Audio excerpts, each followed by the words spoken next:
This is a pre-recorded show and is intended for entertainment purposes. It is not a substitute for professional health or medical advice. Consult with your healthcare provider if you are seeking medical advice or treatment.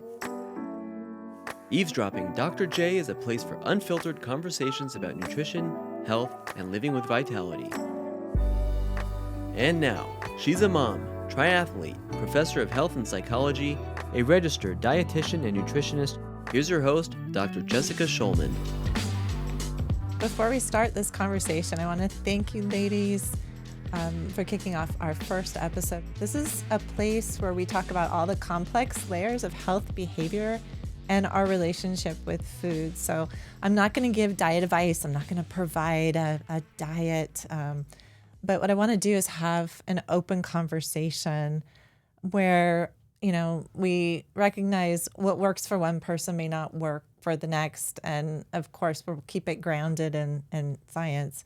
But, you know, I want to be able to sort of address some of the questions like, should I bring donuts and cookies to water polo practice? And does milk make mucus? And what about keto? And what about, you know, not eating after 5 o'clock? Or like, let's have a conversation and see if we can, you know, find the answers, or at least, you know, maybe learn from each other and share and have some fun here. So I'd like to introduce two U.S. Master swimmers. I have Christy Burton and Angie Morgenstern, and Angie, aka Captain, of our master swim team. She's a competitive mountain biker, triathlete, mother to 3 boys, business manager, and Christy Burton, yoga instructor, sound bowl healer, U.S. Master Swimming National Champion, where she just earned 2 medals, and one of them was in her breaststroke, 35 seconds, while raising 3 kids. You guys are just amazing, and you happen to be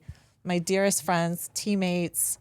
We've been training together for how many years? 5 years? 6? 7, I think. 7 years. 7 years. Mm-hmm. I don't know how that right. happened. I know. And so every morning we wake up without our makeup on. In my case, it's dripping down my face. And we grab our whatever we're eating and get our kids off to school. And I'm curious to hear, you know, how do you do this? Like, how do you, you know, juggle all your responsibilities, taking care of your kids and working and taking care of yourselves and getting to swim practice? And what are you eating? How do you feel yourselves? Christy, I think you should answer that question first, because I think the fact that you make it to the pool in the morning is the most remarkable. In the morning before practice, I will lately I've been on this kick of a organic Greek yogurt, and then I put this granola that I have. It's like organic and like coconut sugar is like clean granola, and then I put a little bit of almond butter, and sometimes I'll put like banana or a little bit of like raspberries on it. So that's what I've been liking lately. Or I'll do a sourdough bread toast with peanut butter. So I'm just curious, let's go back to the yogurt. And what was it that motivated you to like, hey, I'm going to have yogurt with granola? And like, what was that? Where did that come from? I'm just curious. Like, just knowing I need a little bit of protein before, and then some carbs and like a little bit of like good sugar before you work out. Just gives you some energy. I just need some energy. So I'm just curious, and I'm gonna just kind of ask Angie, because we've been having a conversation about sugar, but what is good sugar? Like, is there such a thing? Like, I know you're reading a book about sugar. What can you tell me a little bit about that? Well, the book that I'm reading right now is actually about fentanyl and meth. But it was drawing these parallels between being addicted to drugs and being addicted to sugar. So I've learned later in life, I wish I would have learned this earlier, that I can stay lean and keep my weight down as long as I don't spike my blood sugar with what I eat. So if I eat things that don't necessarily convert to sugar as quickly, then I'm not as hungry, my energy is much more stable, and my weight stays low. So this is your experience. That's my experience. I have no scientific backgrounding in this. It just works for me. Okay, and that's fair. And these are the conversations that we need to have. at the same time, let's talk a little bit about sugar. You mentioned that it can, kind of making that metaphor to drugs. And it's true that the literature has shown that sugar can affect certain, receptors in our brain, and it can have a similar effect to, different substances. But the direct link from sugar to, it affects us like cocaine or fentanyl, that's questionable. I think it acts more like caffeine. And I think you were mentioning earlier, we were having a conversation about you have to eat to live. What were you saying about that? Oh, that just recently I decided to do an Olympic distance triathlon. And so that was the first time, because I'm doing this endurance race at 49 years old, that I had to figure out how to fuel my body to get through those efforts. So how is that? I know you're sensitive to not eating a lot of simple sugars because it makes you feel bad.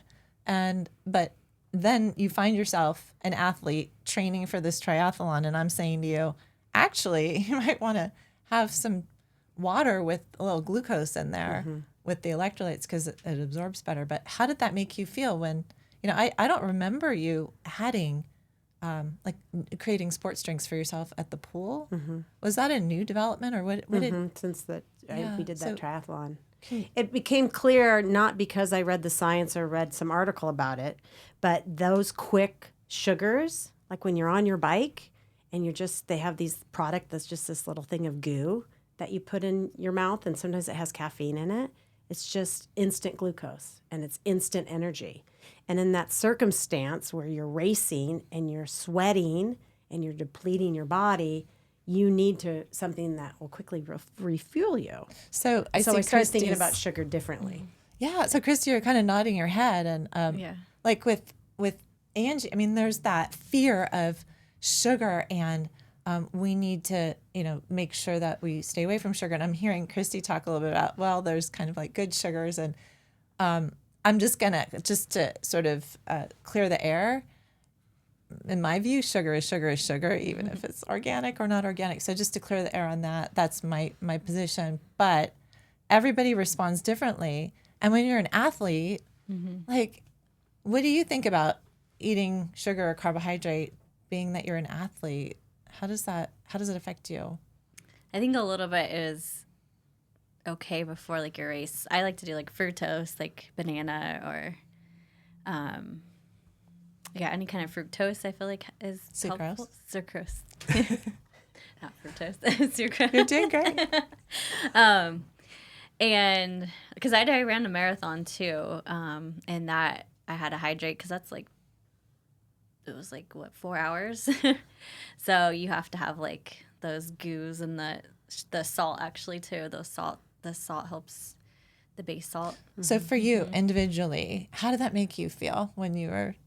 I mean, it sounds like Angie's saying like it made you feel good, even though you're spikes, not. Like you stay away from need sugar your energy most of the time. Like you said, it's like caffeine. You need to spike a little bit to give you a little bit of energy, but you don't want so much you're gonna crash too. Exactly right. Yeah. So we don't want to do that. We call it like reactive hypoglycemia, when we're getting too much sugar in our competitions and our practices, and then in the middle of it we're just exhausted. Okay, so this morning we're swimming together. And we're swimming our butts off, in my view, right? Okay, and then she's getting out of the pool. And where are you going, Christy? Water polo. She goes off to water polo. Yeah. And then, go ahead. I'm probably, now I'm getting a headache. Did you eat? I didn't have enough time. Well, what did I grab? Like something small before I came, but I didn't really have time to shower and get ready and come. I had a little bit of a protein shake in between practices. But I'm dehydrated and I need a food for sure. Okay, so this is like what not to do. Yes. Is that what you're saying? Okay. Yep. What not to do. Yeah, so my body isn't happy right now. Well, you were taking care of everybody. You showed up. Yeah. You didn't want to be empty-handed, and and then you asked me a question about what you. I brought donuts because it's just kind of a tradition to have something fun after, but of course I didn't eat it because I don't eat donuts very much. My stomach just I'm very sensitive actually to sugar. My body is very sensitive to sugar. So I have to be careful what I eat. So, yeah, I mean, everyone handles it really differently. You have to really individualize it. And, I always talk about there's no good foods and bad foods but at the same time, there are people, and I think you're one of them, you don't respond well to like simple carbohydrates. You need those complex carbohydrates. And I think that's true with most athletes, that we do much better with, all the complex carbohydrates. And then, during a race, or like what you're mentioning with the goo, or with the, sometimes we need a little bit of glucose to really absorb those electrolytes. But that's not for, if you work out for 15 minutes, a half hour, you really don't need that level of, those simple carbohydrates. Can we talk about Gatorade? Sure. And how Gatorade was originally developed in some Florida university for the football team to keep them hydrated. And now it's been marketed, and everyone thinks if they're going to go out and do any sort of athletics, they need to make sure they have their thing of Gatorade. So, but those things are so stinking sweet. And these little kids are doing their soccer practices, guzzling these 16 ounces of Gatorade. Not to mention the dyes in it. Yeah. And so that really speaks to, like, is there a time and a place for Gatorade? That's my question. Right. So when we're talking about, okay, kids on a playground during PE, the answer is probably not. But let's think about this. Okay, so where did the term Gator came from? Or Gatorade. It's the Florida Gators, the University of Florida. These are football players. They are training. It's humid. It's hot. They are losing more electrolytes than it's almost impossible for them to maintain their electrolytes. So they needed something. And this was a great solution. But, they're in gear. It's humid. It's hot. They're big guys, and they're working out, not for 30 minutes or an hour. I mean, maybe 2-hour workouts. So it makes perfect sense.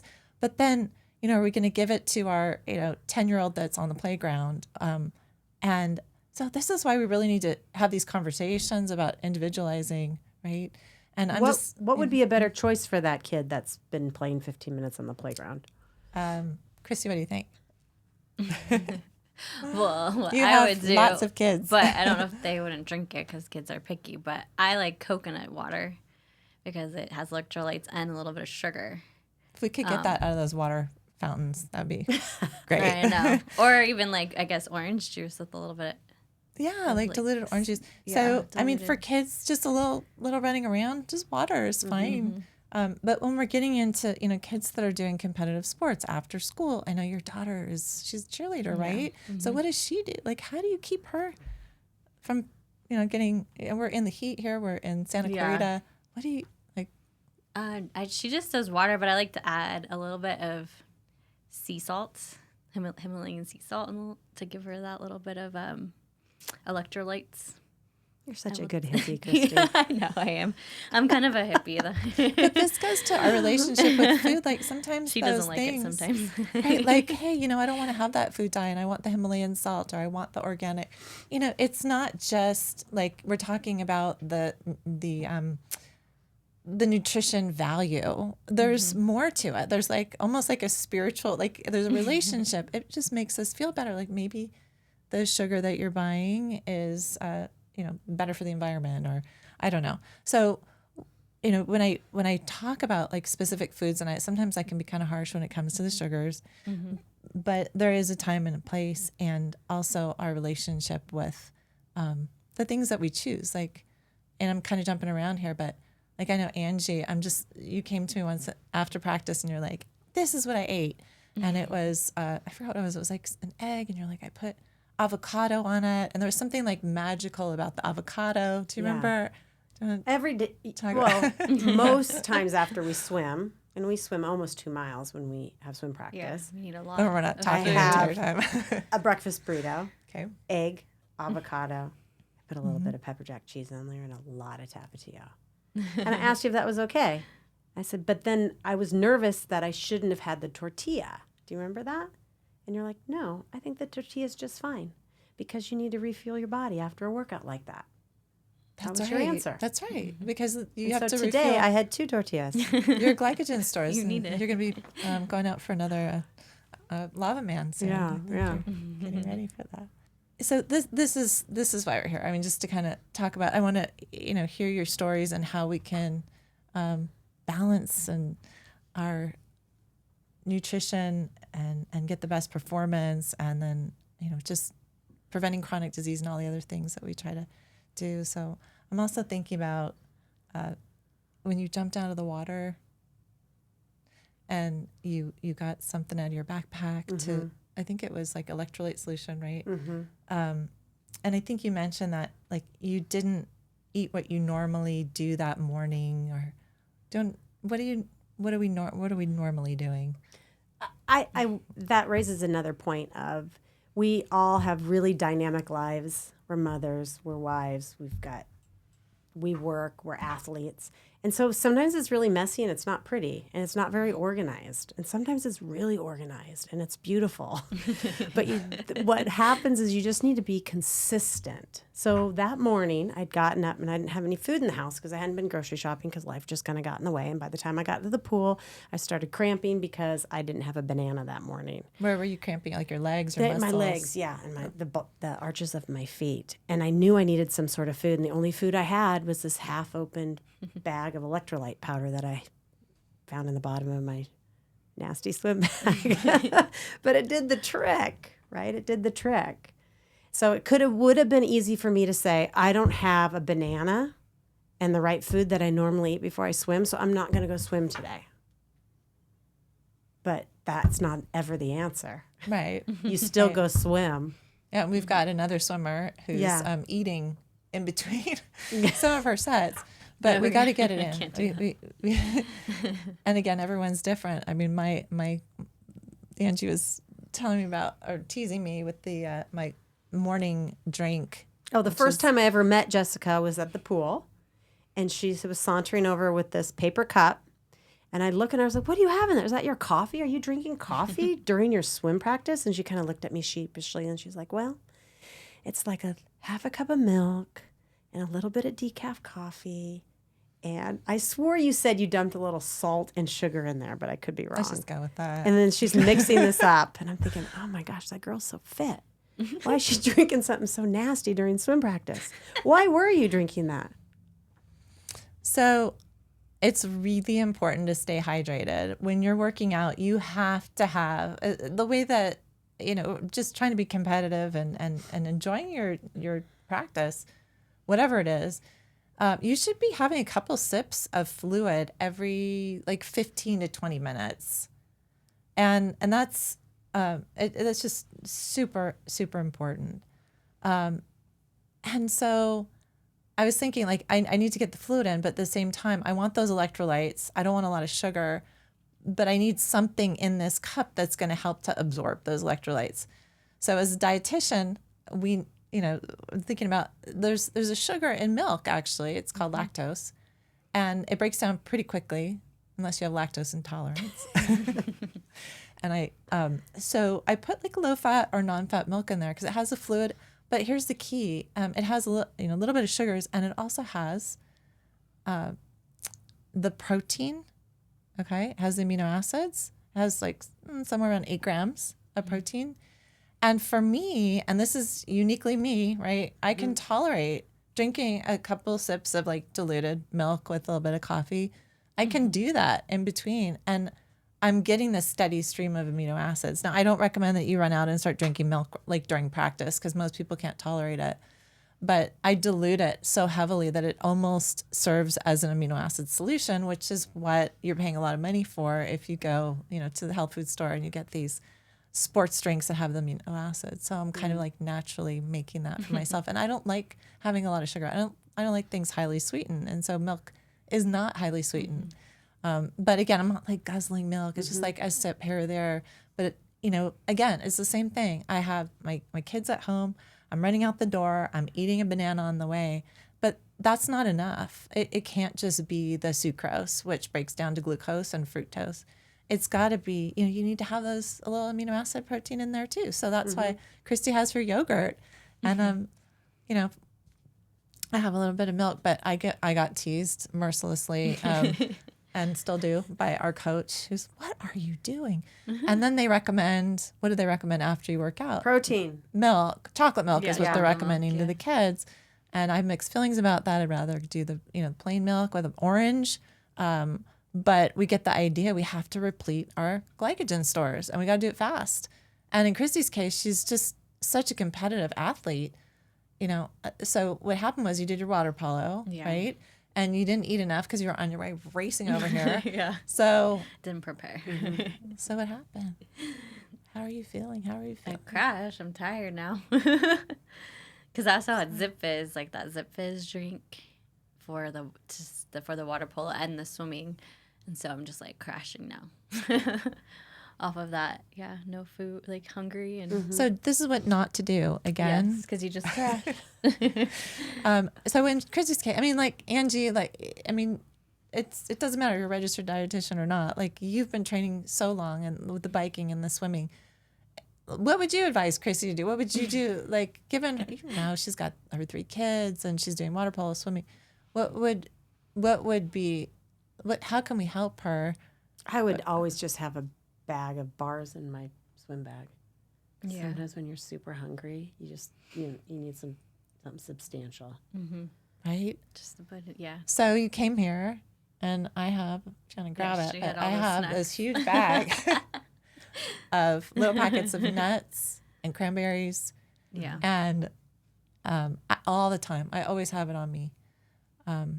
And it's for this reason. But you're like 20 years younger than me, so you'll get there.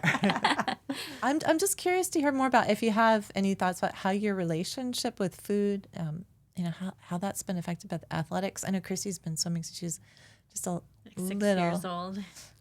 But I know you've shared with us, if you want to talk about just facing, you've been challenged with like the athletics, and in addition to that, your own GI stuff too. What do you think? So I have like IBS issues. I'm sensitive to sugar. I noticed that.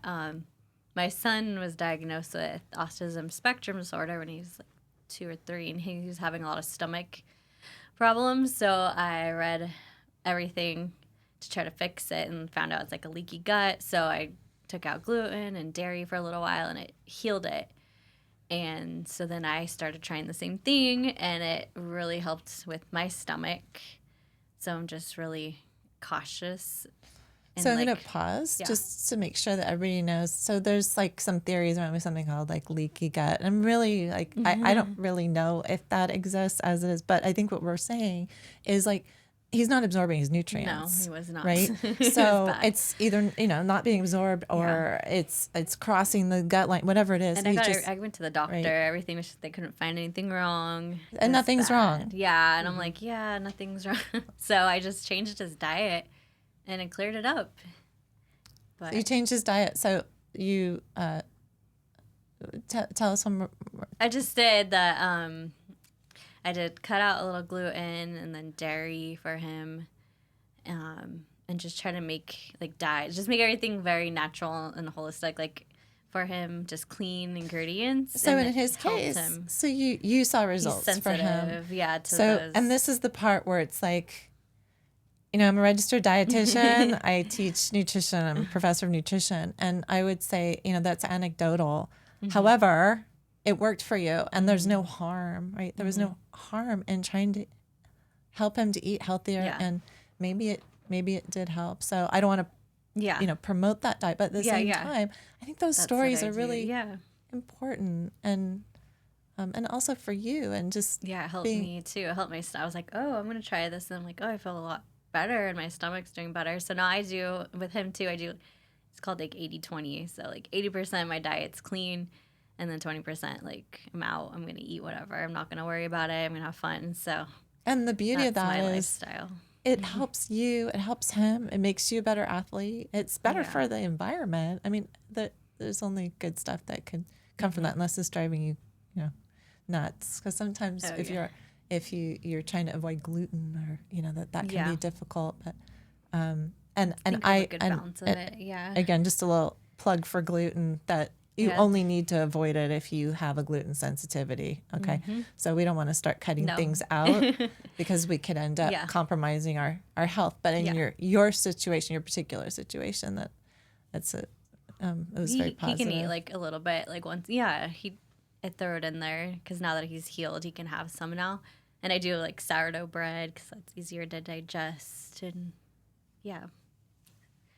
Good job, Mom. Thanks. Very devoted.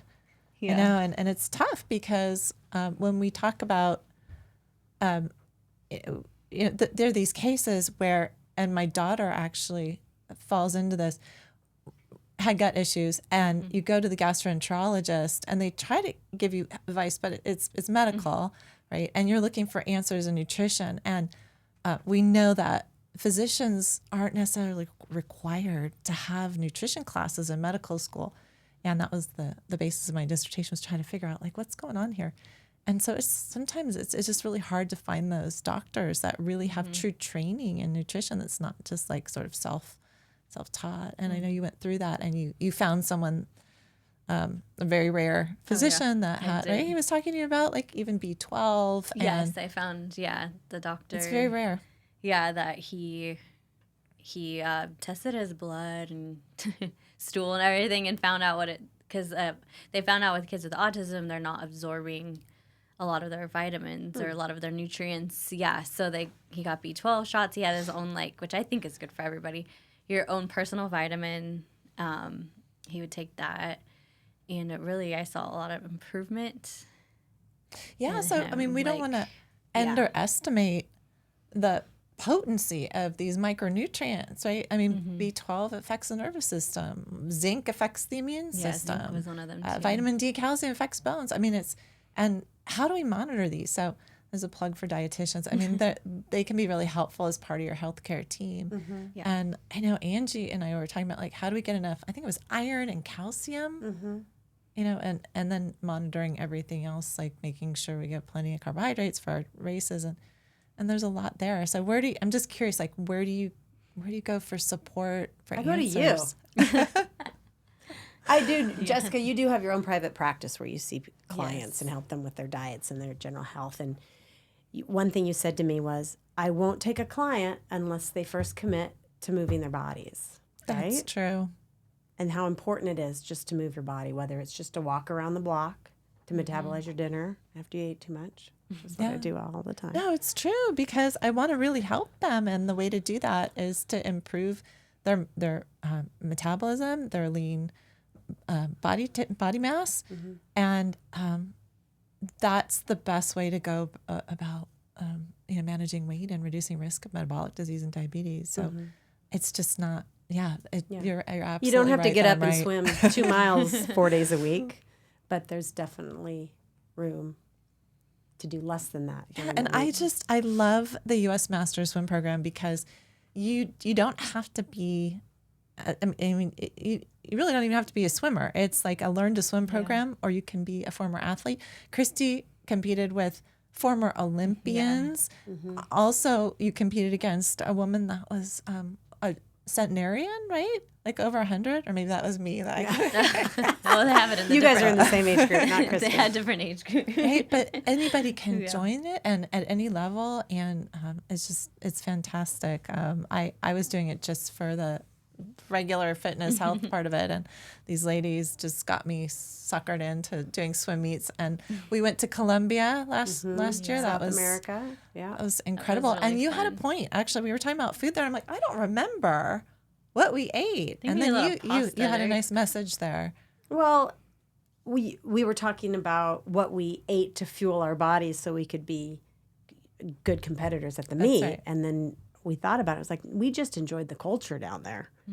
And you said we weren't really we weren't drilling down into the food. We were enjoying it. We were eating balanced, and I don't remember worrying about what should we eat to compete. I mean, we just ate, and we ate well, and it helped that our meals were cooked for breakfast, lunch, and dinner. And it was just such a great experience. And so, but we want to try to do our best performance, and we have some upcoming stuff. So I think, I just want to sort of mention that, these conversations, they need to continue because we have knowledge and advances in understanding nutrition and how it fuels our health, or just a workout. And to that extent that science can help us to gain a better understanding about recovery or, growth development for kids, aging, when our needs change, that we need to really share our stories and seek that information. And so I really look forward to hearing more from you guys and anyone that wants to join us and test out, some nutrition suggestions and ideas. I'm open to anecdotal stories as long as they are beneficial. And so I really appreciate you coming today, Captain Angie and our national champion, Christy Burton. So thank you, ladies. Thank you. Thanks for having me.